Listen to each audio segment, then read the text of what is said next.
Welcome to the Real Estate Asset Management Podcast, brought to you by Break of Day Capital. The show focuses on educating syndicators and apartment owners on how to build systems and manage their properties more efficiently to become a best-in-class operator. 100% straight talk. Let's jump in.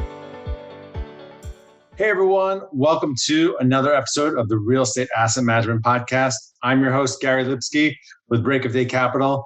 Be sure to join our Facebook group, Asset Management Mastery, where we have a great community of thousands of like-minded individuals sharing resources and best practices.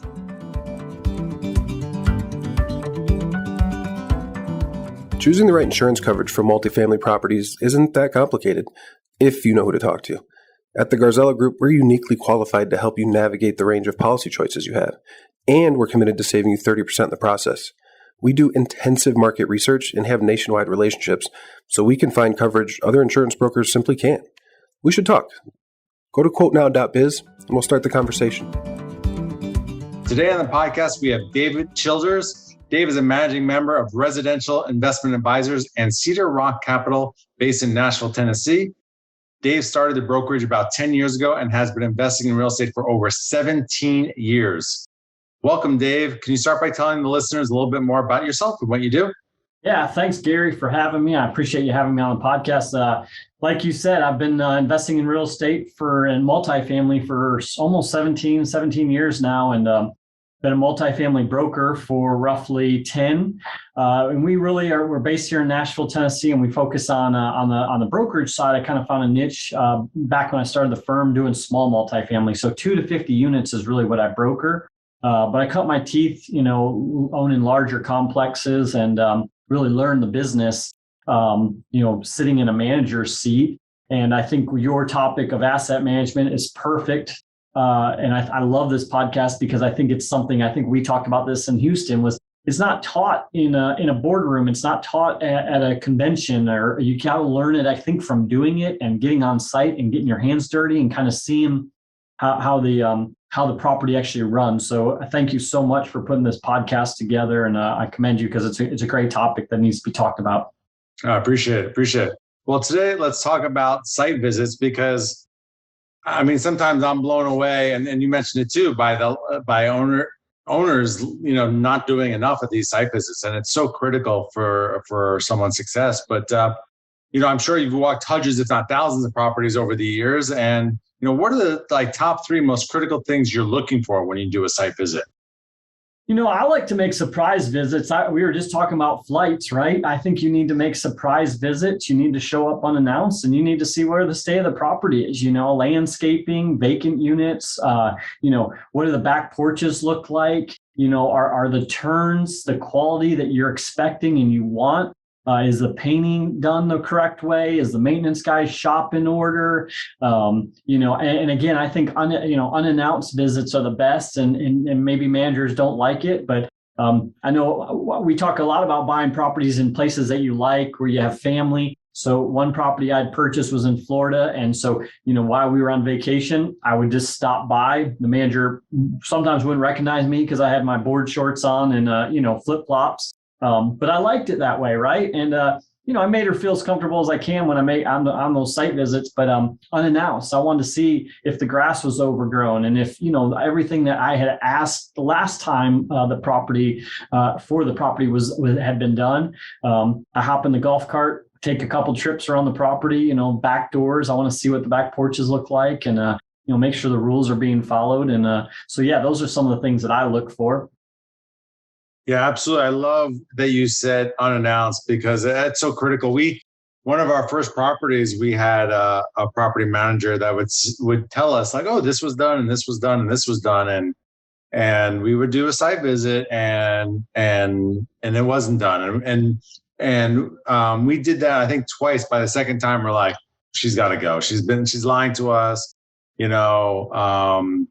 She's saying stuff is done and it's not done. And certainly you can request pictures of everything. And we usually do, but there was a couple like small stuff like we're like, oh, we didn't expect to have to ask for every little thing, but you're 100% right. it's so critical to an old timer actually once taught me, make sure you walk every vacant unit you have too, because sometimes you'll have owners or managers who will stick somebody in and be accepting cash and not have them on the books. So that was something that I've always done. I want to see the condition so that next month when I get my financials, I have an idea, was that a heavy turn? Was that an easy turn? Are we running into the same issues with the flooring? The flooring keeps buckling and all those just little things that catch your eye when you're actually on site. And I think you and I were talking before we started the recording, buying assets in a place where it's easy to get in and easy to get out. I've been asked to be partners on certain deals, and the first question I ask is, can I get there with a direct flight Southwest, right? And they laugh, and I'm like, I want to be able to go there, check the property. I have to make my site visits. I've got to get there, and I don't want to take a plane, a train, and an automobile just to get there. So I think those are things that people need to think about when you're buying these properties is, in 4 years, when it's not sexy anymore, and it's just kind of that, you've had it now. Are you going to want to get in, go there twice a year, 3 times a year and make these site visits? I think those are things that people need to examine themselves. If you live in California and you're investing in Connecticut, that's a big a trip, just to check on something. So I think you need to think about things like that. And I really learned this when I started brokering multifamily here in Nashville, and I was seeing properties go into foreclosures, and I realized that they were going into foreclosures because of mismanagement, but because the owners couldn't come out here and just check on their property, right? They didn't want to make that, 2 days worth of travel to come and check on their property. And so I really started telling people, invest in properties as close to home as you can, because you need to still, everybody thinks it's mailbox money. And I always am like, it's not mailbox money. You got to be involved. You got to be in these people's, not their faces, but you got to know what's going on in your property. If you think that you're just going to invest in something and 100% walk away, that is the furthest thing from the truth. Yeah, absolutely. I mean, there's plenty of markets. I'm based in the West Coast, and I mean, I love the Southeast, but unless I partner with someone there, I'm not going to be purchasing properties there because I'm just not going to get to it. And I could visit Tucson, I could see all my properties in a day, and I can walk the comps, and I can walk some potential new properties as well, all in one very long day, but I can get it done, or even 2 days, but at least it's easy for me to get to. Well, and if there was an emergency on that property tonight, you could hop in your car and be there, right?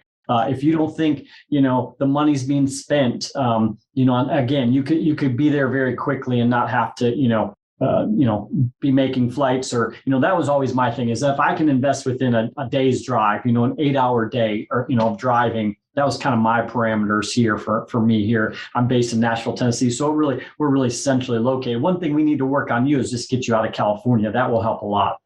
Yeah, I get that a lot. But I do live close to the beach, so it's hard to leave. Yeah, I understand that. So that we don't have a beach here in Nashville. So right, but I do love Nashville. Yeah, it's a fun town. And again, that's what, if you've heard of Opryland Hotel or Gaylord Opryland or Gaylord Hotels, what their success because of Nashville is so centrally located to all of the people on the East Coast. So it's a very easy place. I can leave my house and be, through security and, on a plane within 30 minutes. And again, like I said, in Pensacola, I could fly directly there. And it was an easy flight. But I've just seen this so many times brokering properties where, an owner will call me and they have this distressed asset. And I'm like, well, why is it distressed? And they'll, well, I don't know. I was like, well, when was the last time you actually set foot on this property?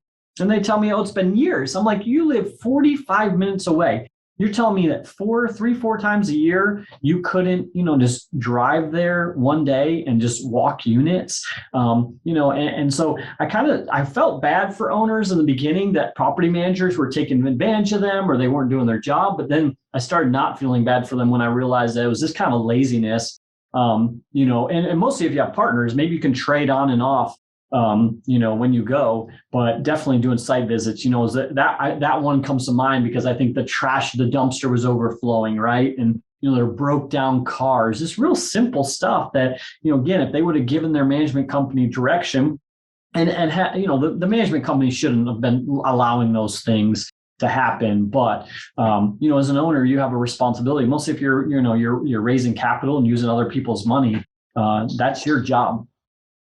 Absolutely. And a property manager, if why should they care if the owner doesn't care? They're not going to inspire them. There's not going to be any ownership thinking. So they're only, they're going to rise to the bar that you set them to. And if the owner has set that bar really low, then that's what they'll manage to. And they'll focus their attention on all these other properties that they have that the owners are actually paying attention to.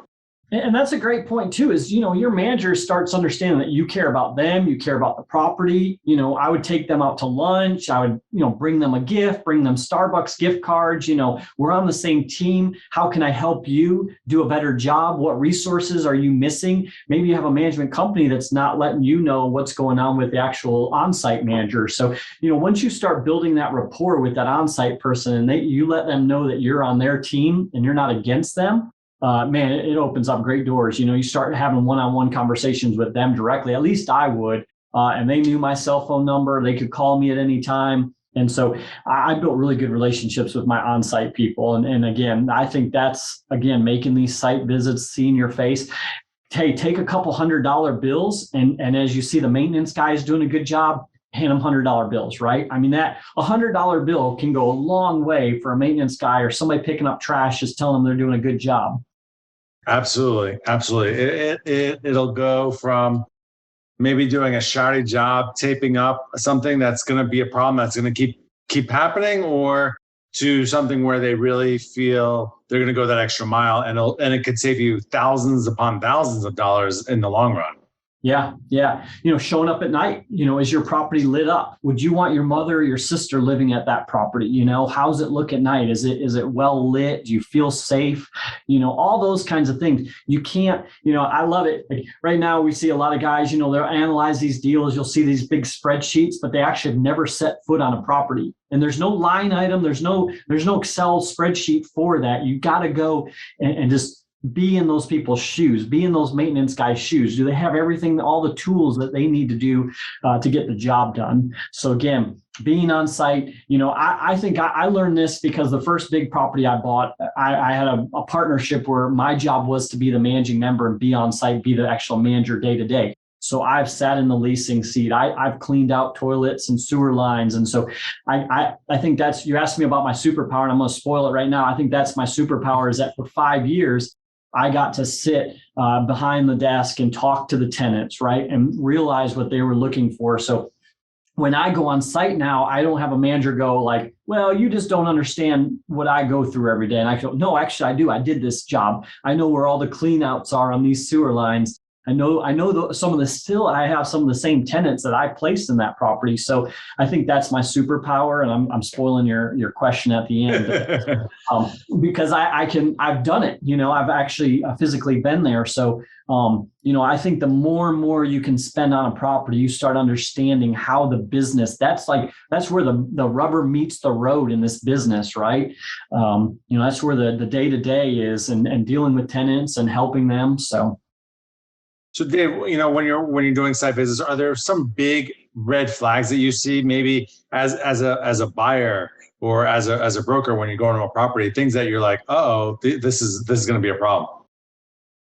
Not really. I mean, I can't think of any huge red flags. I mean, I guess that would be one is, you said these units are vacant and I see beds in them and I see clothing, I think if I'm going there and doing these maybe, a couple of times a year site visits and we're starting to see the same issues, right? That would be a red flag. The landscape is not being mowed or, being trimmed how I want it. That would be a huge problem is, hey, I've directed you to do this. Or I guess another one would be, we budgeted for brand new pool equipment and I don't see brand new pool equipment out here. What's going on?